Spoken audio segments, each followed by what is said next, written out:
Welcome to Vaishnavi online HP classes.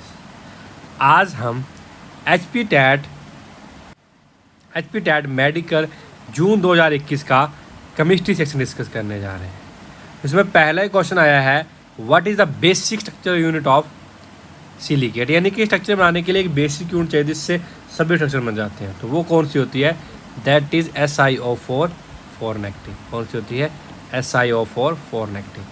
आगे पूछा है the pair of propanone and propanol. पहली बात, अगर ऑन लिखा है तो कौन सा फंक्शनल ग्रुप होता है ये पता होना चाहिए। अगर ऑन लिखा है तो कौन सा होता है? That is ketone. अगर एल लिखा है तो कौन सा होता है? एल्डिहाइड। कौन सा होता है? एल्डिहाइड। तो अभी आपको सबसे पहले ये पता होना चाहिए कि एल्डिहाइड को लिखते कैसे हैं। यहाँ लिख लीजिए, ये C डबल बॉन्ड होता है, दैट इज़ कीटोन। अगर CHO हो तो क्या होता है? एल्डिहाइड। अगर OH हो तो क्या होता है? अल्कोहल। और RCOOR हो तो वो क्या होता है? RCOR क्या होता है? That is ester. और ROR क्या होता है? That is ether. वो क्या होता है? इथर। ये पेपर क्वेश्चन आता है, ये भी क्वेश्चन आता है, अल्कोहल भी आता है, ये भी आता है। एक होता है COOH, that is carboxylic acid. वो क्या होता है?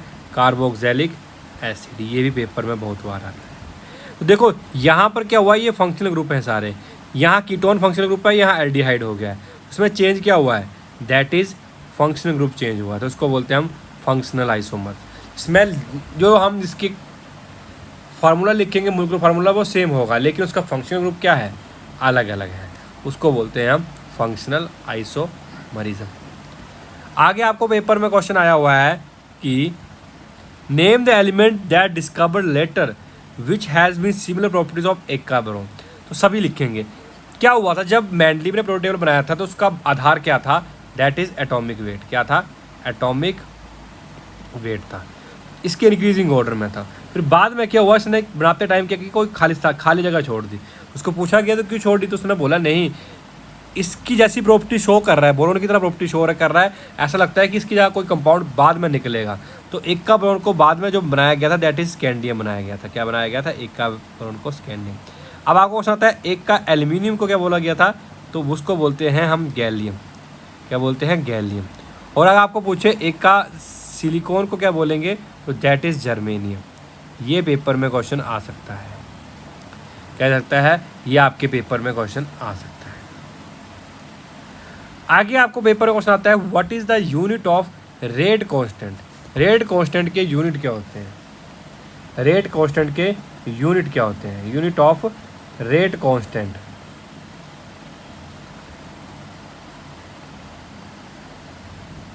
यूनिट ऑफ रेट कांस्टेंट कैसे निकालते हैं?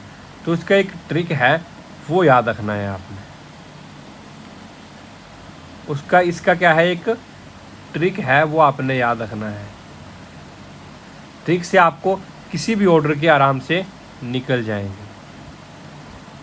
किसी भी ऑर्डर का अगर आपको पूछा होगा तो आप बिना किसी हिचकिचाए आप इसका आंसर निकाल सकते हैं। तो ट्रिक क्या है? ट्रिक है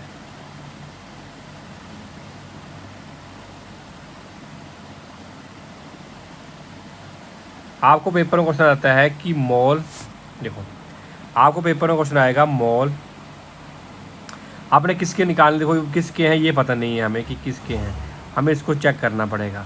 तो चेक करने के लिए क्या करना पड़ेगा हमें क्या करना पड़ेगा?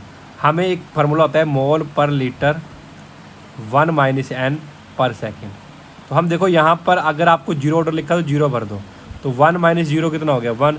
तो क्या बन गया? मोल पर लीटर पर सेकेंड। तो ये हो गया आपके जीरो ऑर्डर के। क्या किसके हो गए? Zero order. अगर आपको फर्स्ट ऑर्डर के पूछा होता तो 1 - 1 क्या हो जाएगा? 0। और एनथिंग रेज टू पावर 0 कितना हो जाता है? 1 हो जाता है। तो क्या बन जाएगा? दैट इज़ पर सेकेंड। क्या बन जाएगा? पर सेकेंड। तो सेकेंड के क्या होते हैं? फर्स्ट ऑर्डर के क्या होते हैं? पर सेकेंड होते हैं। वैसे अगर आपको थर्ड ऑर्डर के निकालना है, थर्ड ऑर्डर के निकाल लीजिए। बस ये ट्रिक याद रखना है, इससे आपके सारे क्वेश्चन निकल जाएंगे। अगर आपको सेकेंड ऑर्डर के निकालना, तो सेकेंड ऑर्डर कैसे निकालेंगे आप? मोल पर लीटर 1 - क्या हो जाएगा? 2। और पर सेकंड का तो पर सेकंड रहेगा ही रहेगा। अब मोल के ऊपर क्या आ जाएगा? एक में से 2 गया -1, तो -1 हो गया। और लीटर के ऊपर पहले ही -1 है, यहाँ -1 हो गया तो 1 हो गया। और पर सेकंड अगर ये लिखा होगा तो ये किसके होंगे, दैट इज़ सेकंड ऑर्डर के होंगे। किसके होंगे, सेकंड ऑर्डर के। तो कई बार आपको क्वेश्चन दे देता है और पूछता है कि किस ऑर्डर के हैं, तो आपने सिर्फ उसके यूनिट देखने होते हैं और यूनिट से पता लग जाता है। आगे पूछा है catalyst use in hydrogen of vegetable oil. तो वेजिटेबल ऑयल की हाइड्रोजन के लिए किसका यूज़ किया जाता है, तो वो किया जाता है, दैट इज़ निकल का। आगे आपको पूछा हुआ है कि इसमें जो हाइड्रेशन करते हैं तो कौन सी गैस होती है, दैट इज़ हाइड्रोजन गैस का यूज़ होता है। और ये जो रिएक्शन होती है इसको हम एडिशन रिएक्शन बोलते हैं। क्या बोलते हैं, एडिशन रिएक्शन बोलते हैं। आगे पूछा है कैलामाइन किसकी ओर है, तो कैलामाइन जो ओर है वो किसकी है, वो जिंक की है। जिंक की जो ओर है वो कैलामाइन है। अब आपको ये भी पता होना चाहिए कि लेड की क्या होती है, लेड की गैलीना होती है। लेड की क्या होती है, गैलीना होती है। फिर आपको क्वेश्चन आता है, और भी बहुत सारे क्वेश्चन आते हैं, अभी इतने याद रखने हैं। लेड का आता है, जिंक का आता है, कैस्टेराइट आता है, एक आपको आता है कैस्टेराइट, वो होती है टिन की। और एक आता है कार्नेलाइट। कार्नेलाइट जो होती है वो क्या की होती है, वो मैग्नीशियम की होती है। ये भी पेपर में क्वेश्चन आता है। आगे पूछा है colour of Ni2 positive salt, तो वो जो होता है वो ग्रीन कलर का होता है। आगे पूछा है नेम द रिएक्शन, ये कौन सी रिएक्शन होती है, यहाँ लिखना भूल गया, दैट इज़ ड्राई, नहीं ड्राई इथर नहीं, ये पूछा हुआ है। तो देखो जब भी आयोडाइड बनेगा या ना, जब भी आयोडाइड बनेगा तो उस रिएक्शन को हम बोलते हैं फिंकलैंस्टीन रिएक्शन। क्या बोलते हैं उसको, फिंकलैंस्टीन रिएक्शन। अगर आपको बूट रिएक्शन लिखी होगी तो वहाँ लिखा होगा RX + 2Na + XR in the presence of dry ether. जब भी आपको ड्राई इथर दिख जाए इसका मतलब मैक्सिमम चांस होते हैं कि आंसर क्या होगा, दैट इज़ वुड्स रिएक्शन। तो क्या होता है, ये कट जाता है आपस में और RR बन जाता है। ये बहुत बार इंपॉर्टेंट, बहुत इंपॉर्टेंट क्वेश्चन है, ये बहुत बार आता है, बहुत इंपॉर्टेंट रिएक्शन है। क्या बोला, RX मतलब alkyl halide is treated with sodium in the presence of dry ether to form alkane is known as Wurtz reaction. ये बहुत बार आती है। आगे आपको ऑप्शन में दिया है फ्रिडर-क्राफ्ट रिएक्शन। फ्रिडर-क्राफ्ट की दो होती है, एसाइलेशन होती है, एक अल्काइलेशन होती है।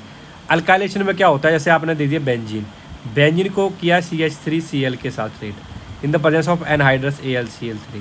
तो क्या करते हैं, बेंजीन का जो ये Cl का पार्ट को हटा दो, ऊपर लगाते हैं बाकी, तो क्या बन जाता है, इसको हम बोलते हैं टोल्विंग। इसको बोलते हैं फ्रिडर-क्राफ्ट अल्काइलेशन। अगर एसाइलेशन होता तो बेंजीन ही होना था, प्लस यहाँ होता है CH3COCl। तो क्या होता है, जब हम बेंजीन को ट्रीट करते हैं तो क्या बन जाता है, CO और CH3, Cl रह जाता है, तो इसको बोलते हैं हम एसीटोफिनोल। तो आपको पेपर में समझ आता है कि इसको क्या बोलते हैं, इसको बोलते हैं एसीटोफिनोल। तो ये भी आपका हो गया। आगे पूछा है the monomer unit of Dacron. Dacron की मोनोमर यूनिट क्या होती है, डेक्रोन की मोनोमर यूनिट होती है इथाइलिन ग्लाइकोल प्लस टेट्राफिलिक एसिड। कौन सी होती है, टेट्राफिलिक। दूसरा क्वेश्चन आती है नाइलॉन 6 की क्या होती है, वो होती है कैप्रोलैक्टम। क्या होती है, कैप्रोलैक्टम। ये भी बहुत बार आती है। आगे पूछा है विच इज़ मोस्ट बेसिक। इसमें सबसे ज़्यादा हाइड्रोजन होंगे वो ज़्यादा बेसिक होगा। सबसे ज़्यादा हाइड्रोजन किस में हुए, डी। तो और इसमें सबसे कम होते हैं वो मोर एसिडिक होता है। इसमें हाइड्रोजन लेस होते हैं, उसको क्या बोलते हैं, लेस। वो मोर क्या होता है, वो मोर एसिडिक होता है। वो क्या होता है, मोर एसिडिक। आगे पूछा है which is animal fibre. Animal से कौन सा बनता है, तो एनिमल से कौन सा निकलता है, दैट इज़ सिल्क। सिल्क किससे निकलता है, एनिमल से निकलता है। आगे पूछा है स्पिंज में कौन सा एसिड होता है, that is oxalic acid. Citric जो खट्टे पदार्थों में होता है। एस्टिक एसिड किस में होता है, एस्टिक एसिड जो होता है वो किस में होता है, विनेगर में होता है। किस में होता है, विनेगर में होता है। टार्टरी किस में होता है, टैमरिड में होता है। किस में होता है, टैमरिड में होता है। ये क्वेश्चन तो one of the most important question है कि जब हम कॉपर वेसल को एयर में करते हैं तो उसके ऊपर ग्रीन कलर की कोटिंग आती है, वो किसकी वजह से आती है, वो आती है cupric hydroxide and cupric carbonate की वजह से। ये बहुत बार पेपर में क्वेश्चन आया, सबसे ज़्यादा रिपीटेड क्वेश्चन है। आगे पूछा है मिथेन की कैलोरीफिक वैल्यू कितनी होती है, तो मिथेन की होती है 50,000। ये किसकी होती है, मिथेन की। अगर आपको पूछ ले कि एलपीजी की कितनी होती है, एलपीजी की होती है दैट इज़ 55,000। अगर आपको पूछे हाइड्रोजन सबसे ज़्यादा होती है, हाइड्रोजन की कितनी होती है, दैट इज़ 1,50,000। ये बहुत बार क्वेश्चन आता है। ये सारी कैलोरीफिक वैल्यू आपको याद होनी चाहिए। आगे पूछा है solution contain 20 gram of corn NaCl in 80 gram of water 180 gram. Mass percentage निकालनी है, तो मास परसेंटेज कैसे निकालते हैं, मास परसेंटेज निकालने के लिए हमें क्या निकालना पड़ता है, सबसे पहले मास लिखना पड़ेगा। मास कितना दिया हुआ है यहाँ पर, मास आपको दिया है 20 ग्राम दिया है शायद, 20 ग्राम और 180।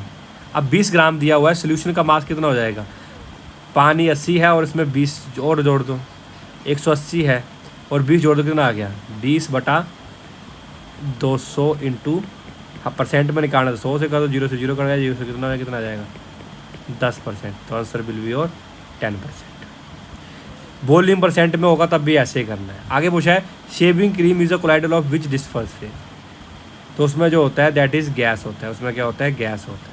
आगे पूछा है calculate the number of molecule 8 gram of oxygen, तो नंबर ऑफ मोलिक्यूल कैसे निकालते हैं, वो हम निकालते हैं मास ओवर मोलिक्यूलर मास इंटू 6.022 10⁻23। अब देखो ऑक्सीजन 8 ग्राम है, मोलिक्यूलर मास कितना होता है ऑक्सीजन का, दैट इज 32, O2 होता है ना ऑक्सीजन, तो 16 दूनी कितना हो गया 32 इंटू 6.022 10⁻23। 8 से काटेंगे 4, 4 से काटेंगे तो कितना आ जाएगा 1.51, तो 1.51 इंटू 10⁻23 इज योर आंसर। आगे आपको पेपर में क्वेश्चन आया हुआ है कि आइसोटोप ऑफ कोबाल्ट, कोबाल्ट का कौन सा आइसोटोप है, इस कोबाल्ट का यूज़ जो हम किसके लिए करते हैं, वो कैंसर की ट्रीटमेंट के लिए करते हैं, और कोबाल्ट में भी कौन सा होता है, दैट इज CO60 की C60। आगे पूछा है वाटर फ्रीज किस टेम्परेचर पे होता है फ़ारेनहाइट स्केल में। अगर वाटर जो फ्रीज करता है वो 0 डिग्री सेल्सियस में करता है, अगर फ़ारेनहाइट में पूछा तो 32 डिग्री फ़ारेनहाइट होता है, और अगर सेल्सियस में पूछा होगा तो 173 केल्विन होता है। अगर आपको बॉइलिंग पॉइंट पूछा होगा तो बॉइलिंग पॉइंट कितना होता है, वो होता है 100 डिग्री सेल्सियस, 300 फ़ारेनहाइट में 212 डिग्री फ़ारेनहाइट, और अगर आपको वैसे पूछा होगा तो कितना होगा 373 केल्विन। ये तीनों आपको पेपर में बहुत बार आता है। आगे क्वेश्चन आता है वाटर की डेंसिटी मैक्सिमम कब होती है, वो 4 डिग्री पे होता है। आगे आता है कि किस टेम्परेचर पे दोनों मैच कर जाती हैं, तो -40 डिग्री सेल्सियस पे फ़ारेनहाइट और सेल्सियस स्केल क्या कर जाती है, मैच कर जाती है। तीसरा क्वेश्चन आता है एब्सोल्यूट जीरो टेम्परेचर कितना होता है, वो होता है -273 डिग्री सेल्सियस या 0 केल्विन, जिसको हम बोलते हैं, क्या बोलते हैं 0 केल्विन। ये भी आपको पेपर में बहुत बार आता है, ये भी याद रखना है, ये बहुत बार पेपर में आता है। क्वेश्चन आता है कि कई बार आपको दे देगा डिग्री सेल्सियस में और पूछ लेगा फ़ारेनहाइट में, तो वो भी आपने याद करना है। इसके लिए फार्मूला होता है Fahrenheit is equal to 9/5 of degree Celsius plus 32। आपको डिग्री सेल्सियस में टेम्परेचर देगा और फ़ारेनहाइट में पूछ लेगा, या तो फ़ारेनहाइट में देगा और डिग्री सेल्सियस में पूछ लेगा, तो ये आप फार्मूला यूज़ करेंगे तब भी आपका आंसर आ जाएगा। आगे पूछा है the number of radial load in 4p orbiter, तो रेडियल लोड जो होती है वो किसके बराबर होती है, वो n - l - 1 के बराबर होती है। तो इसमें n की वैल्यू कितनी होगी 4, l की वैल्यू s p के लिए, s के लिए 0 होती है, p के लिए 1 होती है, d के लिए 2 होती है, तो p के लिए क्या होगी 1, तो 4 - 1 - 1, तो 4 - 2 कितना हो गया, दैट इज़ 2, तो आंसर विल बी और 2। अगर आपको यहीं पर एंगुलर लोड पूछा होता तो एंगुलर लोड किसके बराबर होती है, दैट इज़ l के बराबर, तो l कितना था यहाँ पर 1, तो एंगुलर लोड पूछेगा तो कितनी हो जाएगी, वो हो जाएगी 1। टोटल पूछेगा तो कितनी हो जाएंगी, 3 होगी। आगे पूछा है कैलोजन कौन से ग्रुप को बोलते हैं, तो कैलोजन जो है वो हम किस ग्रुप को बोलते हैं, दैट इज़ 16 ग्रुप को। 16 ग्रुप को हम क्या बोलते हैं, कैलोजन बोलते हैं। 17th को हेलोजन बोलते हैं, ये भी है, इसको क्या बोलते हैं, कैलोजन। इसका इलेक्ट्रॉन कॉन्फिगरेशन क्या होता है NH2 NP4, इसका NH2 NP5 होता है। आगे पूछा है which of following shows maximum metal Ritter, तो मेटल वो शो करेगा जो इलेक्ट्रॉन को आसानी से लूज कर देगा। तो देखो पहले किसका दिया है, बैर महंगे, यानी कि बेरिलियम मैग्नीशियम दिया हुआ है और सोडियम दिया हुआ है, और यहाँ क्या दिया है सिलिकॉन।